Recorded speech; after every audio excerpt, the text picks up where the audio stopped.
Salut à tous. Alors aujourd'hui, j'ai eu l'idée de faire une vidéo à propos d'une, on va dire un mode d'installation avec Calamares, choisi par l'équipe de Arch Linux GUI. Pourquoi? Ça m'est venu parce que un de l'équipe de Arch Linux GUI m'a laissé un petit commentaire sur ma dernière vidéo. Donc j'ai été curieux, je suis allé voir. Ça m'a fait un petit peu penser à Calamarch, hein, pareil, une distribution qui s'installe avec Calamares. Et je sais pas si c'est un fork ou une reprise de projet comme ça, je sais pas. Peut-être que non. En tout cas, on dirait que les gens de l'équipe de Arch Linux GUI sont français ou se trouvent en France. Et donc, c'est plutôt rare. Dans le monde Linux, il n'y a pas beaucoup de choses en français.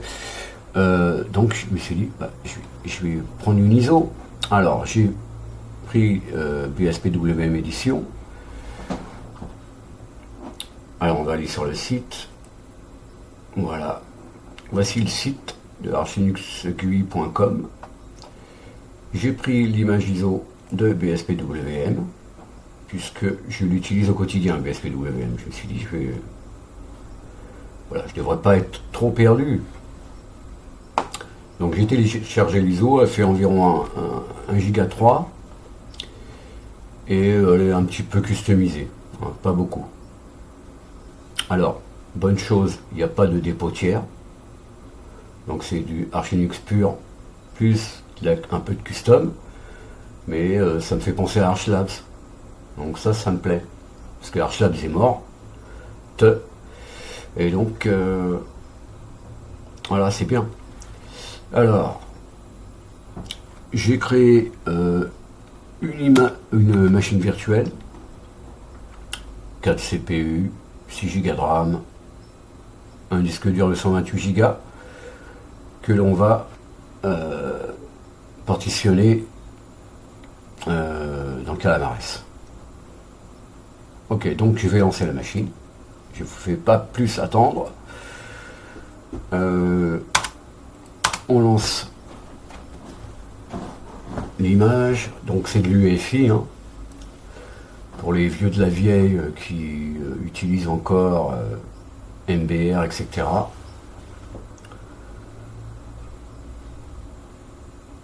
Il n'y a pas trop de différence à part que c'est du UEFI, mais derrière la ligne de commande change pour l'installation de Grub. Donc oui, le bootloader c'est Grub. Hein. Ok, donc je vais laisser tel quel, hein, je ne vais pas changer la résolution de quoi que ce soit. Peut-être ça devrait être changé par l'équipe. Alors, on lance un terminal. Pas tout de suite, je vais d'abord lancer l'installeur, donc mode Shift D, et je cherche l'installeur.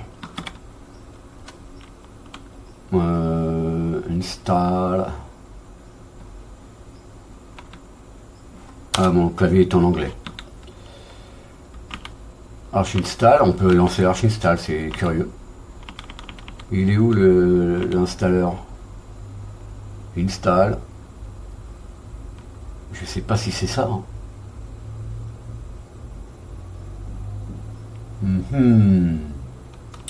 Est-ce que c'est ça?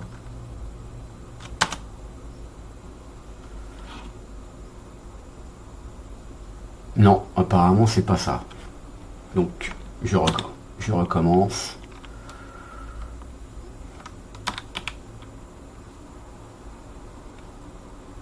Installation guide.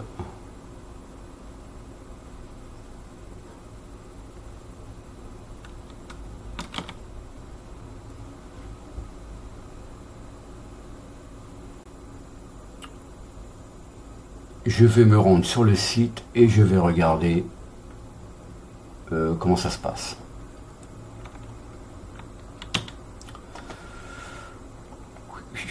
Donc, on va regarder le mort. Peut-être je vais regarder ici Key Bindings. clic, install Arch Linux. Ah, c'est pas mode Shift D, c'est mode D tout simplement. Donc, ok. Donc là, j'échappe. Et mode D. Et là, ça devrait fonctionner. Oui, Calamares, oui, Calamares, oui, voilà. Donc, on va laisser le système en anglais. C'est comme ça que je fais. Donc, ok, je suis bien en Europe. Enfin, oui. Français, on va prendre le clavier français. Parce qu'on n'est pas maso. Partitionnement manuel. Donc, je crée une nouvelle table de partition. GPT. Je crée une nouvelle partition. Et la nouvelle partition, je vais lui mettre 300 mégas. C'est suffisant pour mettre en FAT32 sur boot FI. Parce que je rappelle que le répertoire FI, il peut faire 300 mégas ou même 256 mégas, puisqu'il ne contiendra que le chargeur d'amorçage. Toutes les configs et les images de vos différents kernels se trouveront dans boot. Donc boot appartient à root. Et root, si vous mettez 30 Go, 50 Go, il y a largement, vous pouvez mettre plusieurs kernels, il n'y a pas de problème. Donc c'est juste ce répertoire qui sera monté séparément. Donc, ok, boot FI, je lui mets le flag boot. Ok. Ensuite, une deuxième partition, ben, lui, je vais lui mettre, je ne vais pas mettre de swap, hein, donc 30 Go et plus pour root. Je peux mettre le flag root. Ok. Et puis le reste, on va le mettre sur home, en laissant avec ST4. Hein. Voilà, pas de flag. C'est bon. Suivant. Là, je vais mettre mon... Donc là, c'est H GUI, je vais le laisser en un seul mot. Hein. Un mot de passe.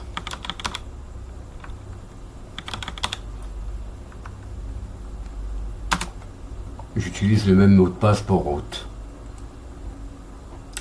Voici ce que ça va faire. On vérifie si on n'est pas sûr, si on n'a pas l'habitude. Et on l'installe. Donc je vais couper la vidéo ici. Et je vous retrouve pendant l'installation du bootloader ou aux environs de la fin. Voilà, à tout de suite.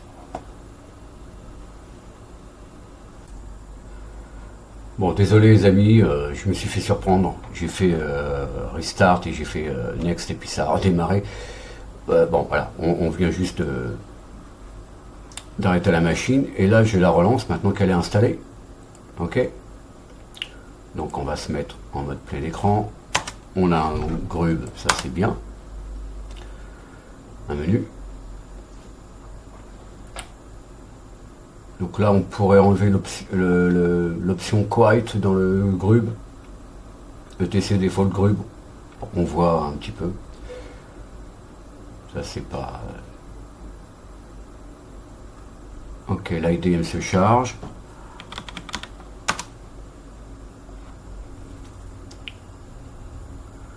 Alors, bon, on va voir un terminal. Je pense que le terminal c'est le mode return.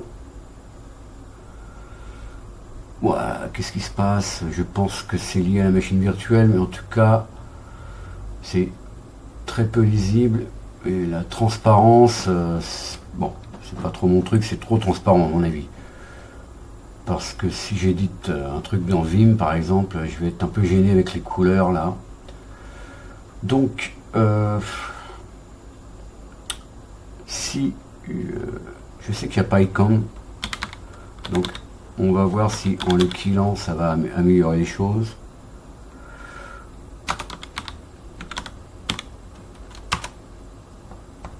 Apparemment non. On va installer un autre terminal. On va voir ça. Donc, peut-être que je devrais voir un petit peu ce qui se passe dans... ah oui, mais je vais d'abord installer un terminal correct. Parce qu'apparemment, c'est pas quelqu'un. C'est dans la config de Kitty, peut-être. Donc, on va installer un autre terminal juste pour voir. XFCE.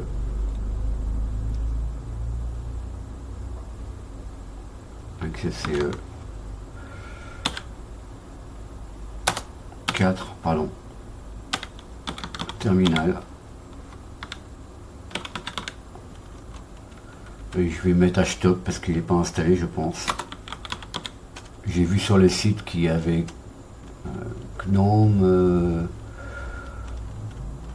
un outil de GNOME. Ok. Et donc maintenant je vais éditer mon point config.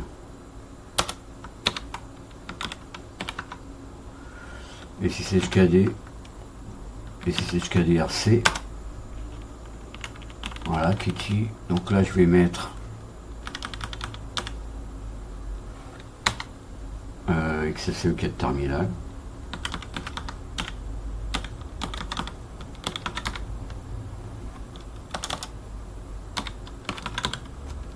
Ok, donc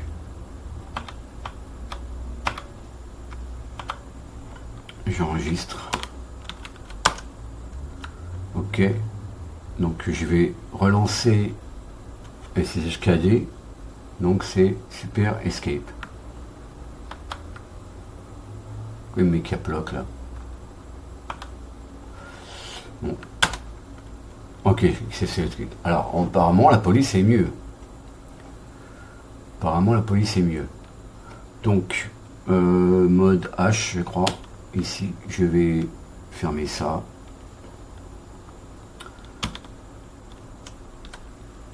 Ok.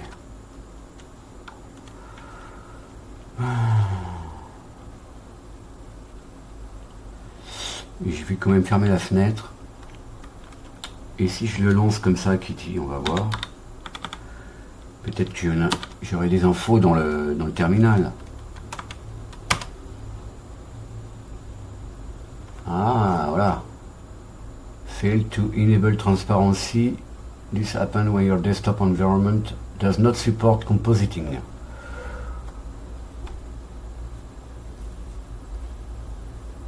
Ok.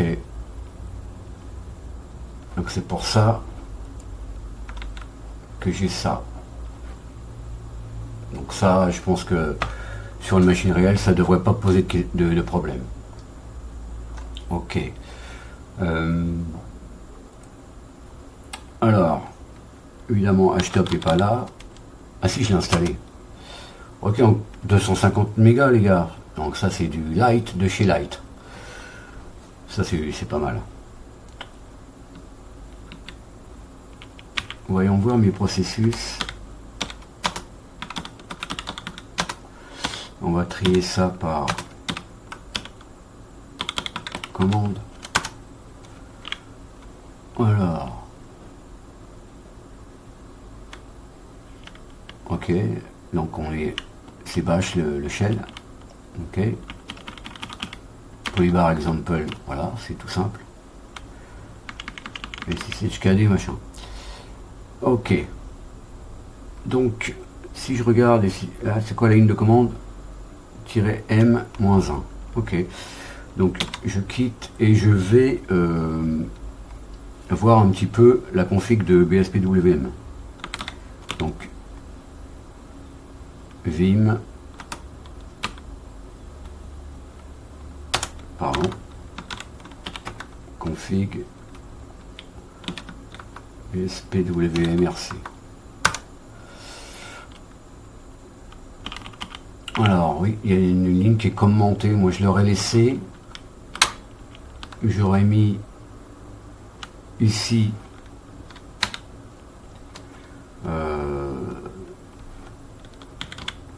-M, hein, comme ils ont fait là.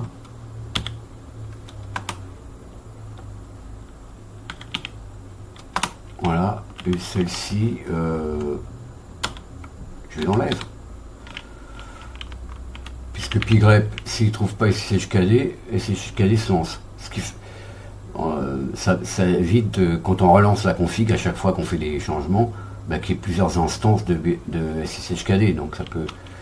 Donc vaut mieux pratiquer comme ça. Là, polybar, je mettrai plutôt un ampersand ici, là, à la fin de ce script. Il s'agit d'un script peut-être simple, mais voilà. PyCon, moi je vais l'enlever, moi je l'enlève, mais bon, vous pouvez laisser. Alors, BSPC monitor. Alors on voit que on est en chiffre romain ici, et là on est en chiffre dit arabe. Je pense que dans la config de polybar, c'est écrit index et non name dans le module BSPWM. Donc à changer dans la config de polybar, où ici on met les chiffres arabes. Les gaps, moi je dirais que 5 ça suffit. Là j'ajouterai peut-être une ligne BSPC config top padding, et puis on aura une trentaine de pixels, hein, je vais dire au hasard 34. Je pense que c'est tout. Ouais, je vais garder ça. Ah non, je vais ajouter un truc, parce que la résolution de l'écran, c'est pas ça. Alors, Xrender-S. Bon, vas-y, pourquoi tu écris pas là? Voilà. Xrender-S, et puis je mets ma résolution actuelle, hein. Voilà. Cette fois-ci, voilà, et puis je fais un BSPC WM restart. C'est un peu mieux. Je vais voir BSPC config top padding. Allez, c'est 33.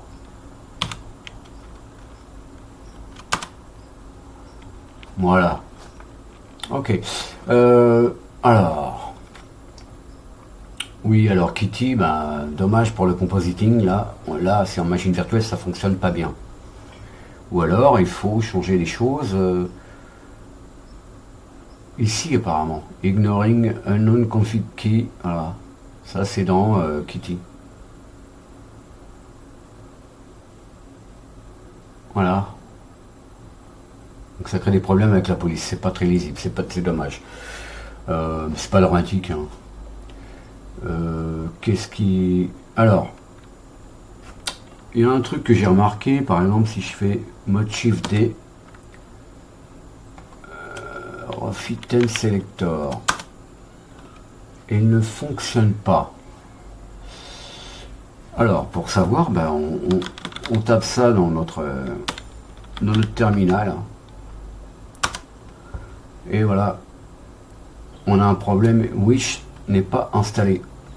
Donc qu'est-ce qu'on fait? On fait sudo pacman, parce que Wish ne vient pas tout seul, il faut le faire venir. Donc voilà, je vais l'installer, on va voir si je peux lancer mon thème selector. Voilà, mode Shift D, Refit Theme Selector. Ok, ça fonctionne. Donc je vais mettre alors je peux mettre ça, mais par contre si je fais comme c'est personnalisé, si je fais Alt A et que je relance Rofi, bah, il reste dans le thème Monokai. Donc, est-ce que j'ai fait... Et si c'est HKD, c'est dans le lanceur. Hein. Donc, SX, voilà. Et voilà, il y a le thème ici qui est imposé en fait. Donc c'est pour ça que ça fonctionne pas. Alors pour ça, soit j'enlève thème directement. On va voir. Ok. Donc j'enregistre les modifs. Et Super Escape. Ok. Et mode Shift D. Voilà, j'ai mon thème que j'ai choisi avec Alt A dans Refit Theme Selector. Alors qu'est-ce qu'il y a d'installé? Donc il y a apparemment Elix Appearance. Voilà. Ok. Ensuite Kitty, d'accord. Code. Ok. Donc ça c'est la version open source. Hein. CopyQ pour Clipboard Manager, pourquoi pas. Alors voilà, GNOME System Monitor, c'est un petit peu lourdingue les amis, à mon avis. Hein. C'est pour ça que je me suis permis de mettre Htop. Nemo, ouais. Python, Refi, System Monitor, c'est un deuxième System Monitor ça?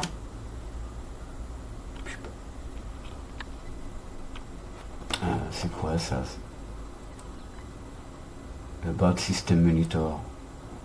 System Monitor. Tout simplement. Utilité. Si je cherche GNOME. GNOME System Monitor.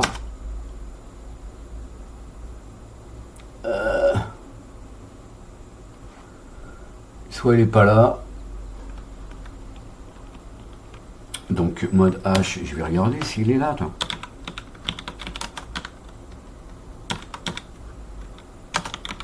S'il s'appelle comme ça.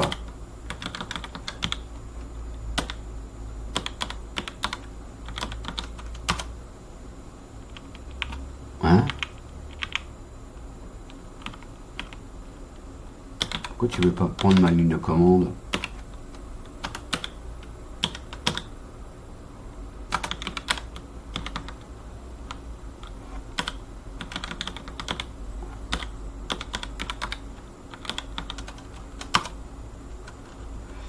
Il est installé mais il se lance pas. Ou alors il se lance pas deux fois et c'est celui-là, mais... Ouais, ça devrait être ça à mon avis. Pourquoi il apparaît deux fois dans... About System Monitor.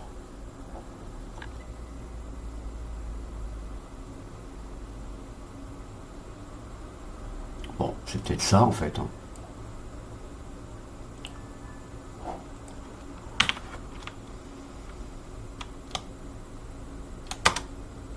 Oui, c'est ça en fait. Donc il apparaît deux fois dans le là-dedans quoi. GNOME System Monitor et System Monitor. Voilà. Étrange. Il a créé deux fichiers desktop dans User Share application. Ok. Bon, ça c'est des petits trucs, hein, mais donc j'ai installé Wish. Ouais, ça y est. Ok, bon bah, à part ce petit problème de police avec Kitty, donc ça, voilà, Wish à installer. GNOME System Monitor, à mon avis, c'est un petit peu too much. C'est pour ça que j'ai mis Htop, mais on pourrait mettre un truc un petit peu plus léger, je dirais. Qu'est-ce qu'il y a d'autre comme truc là? VLC, ouais.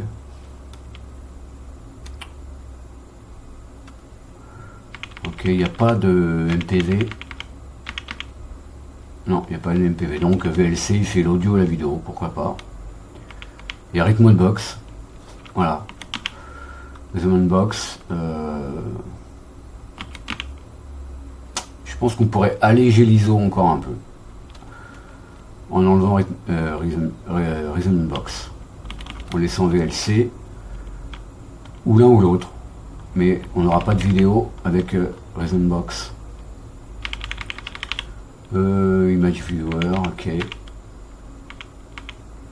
Alors ça, je sais pas pourquoi. Electron 22, Electron 25. Bon. Non, je dirais c'est bien. Il n'y a pas grand chose. 2-3 outils à changer à mon avis. Pour un truc plus light et plus racing comme BSPWM. Sinon, j'ai pas. Est-ce que j'ai vraiment regardé toute la.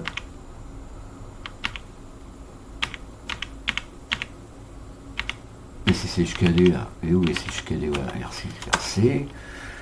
Donc, je vais là en bas. Voilà, il y a un peu de customisation.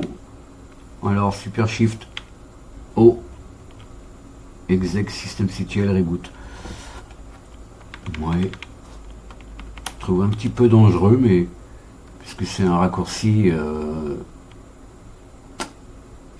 On n'a pas de recours de faire non ou. Voilà. Si on fait le raccourci clavier par erreur, shutdown c'est pareil. Ok, il y a main. Ah, peut-être qu'il est installé ou il n'est pas installé main. Donc je vais au terminal. Trackman.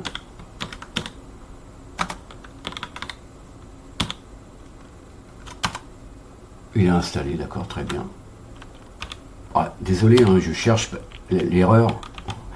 Parce qu'il y a des distributions, ils mettent des trucs, c'est pas installé. Ok. Ok, ça c'est pour changer de volume, ok.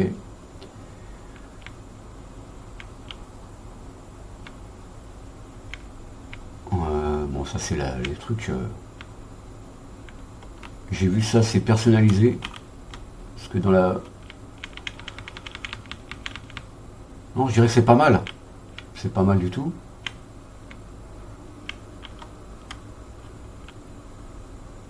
Quick et restart, d'accord. Firefox. Ok. Donc ce que je vais faire, les amis, ben, je vais arrêter la machine. À mon avis, ce qu'il faudrait faire, voilà, il y a Wish qui est pas là pour lancer Refit M Selector. C'est pas grand chose, mais il faudrait le mettre. Ça éviterait de se dire mais pourquoi ça se lance pas, pour quelqu'un qui connaîtrait pas un peu la chose. Et puis vérifier sur notre machine ce qui se passe avec Kitty